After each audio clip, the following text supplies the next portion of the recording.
नमस्कार। आप सभी का मेरे YouTube चैनल पर स्वागत है। आप सभी को महाशिवरात्रि की हार्दिक शुभकामनाएं।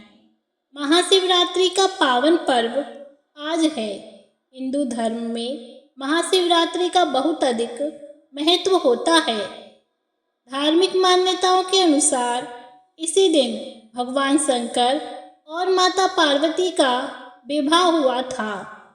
महाशिवरात्रि के दिन विधि विधान से भगवान शंकर की पूजा अर्चना करने से सभी मनोकामनाएं पूरी हो जाती हैं।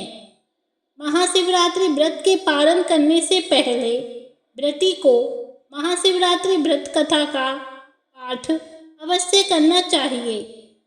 धार्मिक मान्यताओं के अनुसार व्रत कथा का पाठ करने से शुभ फल की प्राप्ति होती है।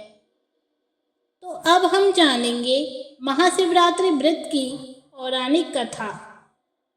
शिव पुराण के अनुसार प्राचीन काल में चित्रभानु नामक एक शिकारी था। जानवरों की हत्या करके वह अपने परिवार को पालता था। वह एक साहूकार का कर्जदार था, लेकिन उसका ऋण समय पर न चुका सका। क्रोधित साहूकार ने शिकारी को शिव मठ में बंदी बना लिया। संयोग से उस दिन शिवरात्रि थी। साहूकार के घर पूजा हो रही थी तो शिकारी ध्यान मग्न होकर शिव संबंधी धार्मिक बातें सुनता रहा। चतुर्दशी को उसने शिवरात्रि व्रत की कथा भी सुनी। शाम होते ही साहूकार ने उस शिकारी को अपने पास बुलाया और ऋण चुकाने के विषय में बात की। शिकारी अगले दिन सारा ऋण लौटा देने का वचन देकर बंधन से छूट गया। अपनी दिनचर्या की भांति वह जंगल में शिकार के लिए निकला, लेकिन दिन भर बंदी गृह में रहने के कारण भूख प्यास से व्याकुल था। शिकार खोजता हुआ वह बहुत दूर निकल गया। जब अंधेरा हो गया तो उसने विचार किया कि रात जंगल में ही बितानी पड़ेगी। वह एक तालाब के किनारे एक बेल के पेड़ पर चढ़कर रात बीतने का इंतजार करने लगा। बेलपत्र के वृक्ष के नीचे एक शिवलिंग था जो बेलपत्रों से ढका हुआ था। शिकारी को उसका पता न चला। कड़ा बनाते समय उसने जो टहनियाँ तोड़ी वे संयोग से शिवलिंग पर गिरती चली गई। इस प्रकार दिन भर भूखे प्यासे शिकारी का व्रत भी हो गया और शिवलिंग पर बेलपत्र भी चढ़ गए। एक पहर रात्रि बीत जाने पर एक गर्विणी हिरणी तालाब पर पानी पीने पहुंची। शिकारी ने धनुष पर तीर चढ़ाकर ज्यों ही प्रत्यंचा खींची, हिरणी बोली, मैं गर्विणी हूँ, शीघ्र ही प्रसव करूँगी।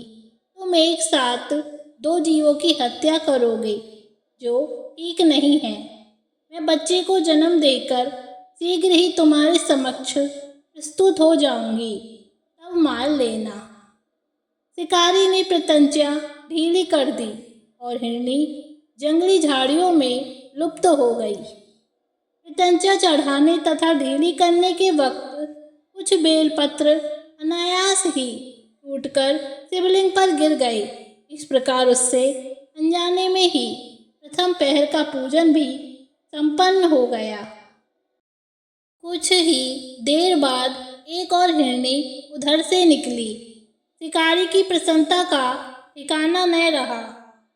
समीप आने पर उसने धनुष पर बाण चढ़ाया। तब उसे देखकर हिरणी ने विनम्रता पूर्वक निवेदन किया, हे शिकारी, मैं थोड़ी देर पहले ऋतु से निवृत्त हुई हूँ, कामातुर गृहिणी हूँ, अपने प्रिय की खोज में भटक रही हूँ। मैं अपने पति से मिलकर शीघ्र ही तुम्हारे पास आ जाऊंगी। शिकारी ने उसे भी जाने दिया। 2 बार शिकार को खोकर उसका माथा ठनका। वह चिंता में पड़ गया। रात्रि का आखिरी पहर बीत रहा था। इस बार भी धनुष से लगकर कुछ बेलपत्र शिवलिंग पर जा गिरे तथा दूसरे प्रहर की पूजन भी संपन्न हो गई। तभी एक अन्य हिरनी अपने बच्चों के साथ उधर से निकली। शिकारी के लिए यह स्वर्णिम अवसर था। उसने धनुष पर तीर चढ़ाने में देर नहीं लगाई। वह तीर छोड़ने ही वाला था कि हिरनी बोली, ये शिकारी, मैं इन बच्चों को इनके पिता के हवाले करके लौट आऊंगी। इस समय मुझे मत मारो। शिकारी हंसा और बोला, सामने आए शिकार को छोड़ दो, मैं ऐसा मूर्ख नहीं। इससे पहले मैं 2 बार अपना शिकार हो चुका हूँ। मेरे बच्चे भूख प्यास से व्याकुल हो रहे होंगे। उत्तर में हिरनी ने फिर कहा, जैसे तुम्हें अपने बच्चों की ममता सता रही है, ठीक वैसे ही मुझे भी। हे शिकारी, मेरा विश्वास करो, मैं इन्हें इनके पिता के पास छोड़कर तुरंत लौटने की प्रतिज्ञा करती हूँ। हिरनी का दीन स्वर सुनकर शिकारी को उस पर दया आ गई। उसने उसे मृगी को भी जाने दिया। शिकार के अभाव में तथा भूख प्यास से व्याकुल शिकारी अनजाने में ही बेल वृक्ष पर बैठा बेलपत्र तोड़ तोड़ कर नीचे फेंकता जा रहा था। वो फटने को हुई तो एक हष्ट पुष्ट मृग उसी रास्ते पर आया। शिकार ने सोच लिया कि इसका शिकार वह अवश्य करेगा।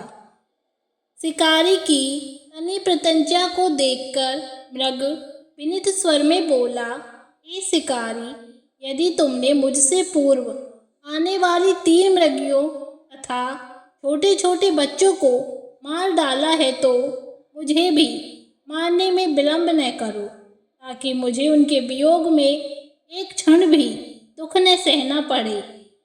मैं उन हिरनियों का पति हूँ।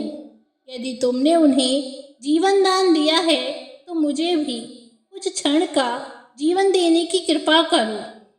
मैं उनसे मिलकर तुम्हारे समक्ष उपस्थित हो जाऊंगा।